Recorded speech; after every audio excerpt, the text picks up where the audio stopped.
Now, the Trump administration says that it knows for sure who is responsible for the recent attack on Saudi Arabian oil facilities. Well, kind of. Try and decode these recent statements from the president. Mr. President, have you seen evidence, proof that Iran was behind the attack? Well, it's looking that way. We'll have some pretty good, we're having some very strong studies done, but it's certainly looking that way at this moment, and we'll let you know. As soon as we find out definitively, we'll let you know, but it does look that way. And then, just half a minute later. You said that you think that Iran is responsible for the attack. Do you think that I didn't say that. Why do you say that? I said that we think we know who it was, but I didn't say anybody. Just crystal clear. No ambiguity there, huh? Well, on Saturday, U.S. Secretary of State Mike Pompeo said that he was absolutely sure of who did it within hours of the attack. We call on all nations to publicly and unequivocally condemn Iran's attacks. The United States will work with our partners and allies to ensure that energy markets remain well supplied and Iran is held accountable for its aggression.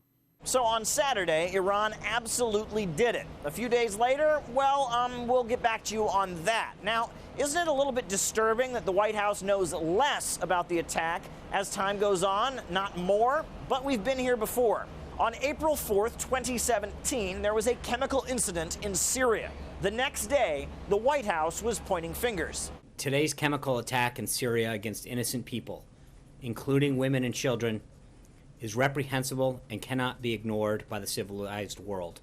These heinous actions by the Bashar al-Assad regime are a consequence of the past administration's weakness and irresolution. The Syrian skyline was lit up with the fireworks of 59 cruise missiles. However, a year later, James Mattis, who was then the U.S. Secretary of Defense, says they really weren't sure who did it. We have other reports from the battlefield from people who claim it's been used. We do not have evidence of it. So, they had smoking gun evidence at first, but then they left it in the elevator, or they dropped it in the bus. I mean, these things happen, right? Remember back in February when a humanitarian aid truck was burned on the border with Venezuela? Mike Pence, the U.S. Vice President, spoke up immediately, saying who was to blame. The tyrant in Caracas danced as his henchmen murdered civilians and burned food and medicine heading to Venezuelans. Saturday was tragic for the families of those killed and suffering Venezuelans. But it was just one more day in Venezuela's journey from tyranny to freedom. Maduro must go. Then a video emerged telling a completely different story, and it wasn't so cut and dry. Maduro is responsible for creating the conditions of violence. His thugs denied the entry of tons of food and medicine, while thousands of courageous volunteers sought to safeguard and deliver aid to Venezuelan families.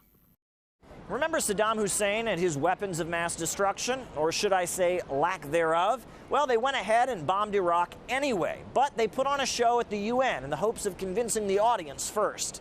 Iraq declared 8,500 liters of anthrax, but UNSCOM estimates that Saddam Hussein could have produced 25,000 liters. Whatever happened to the good old days of evidence, investigation, and solid proof? Now the rule seems to be act first, think later, and then justify your actions afterwards with 144 characters of tough talk on Twitter. Caleb Maupin, RT, New York.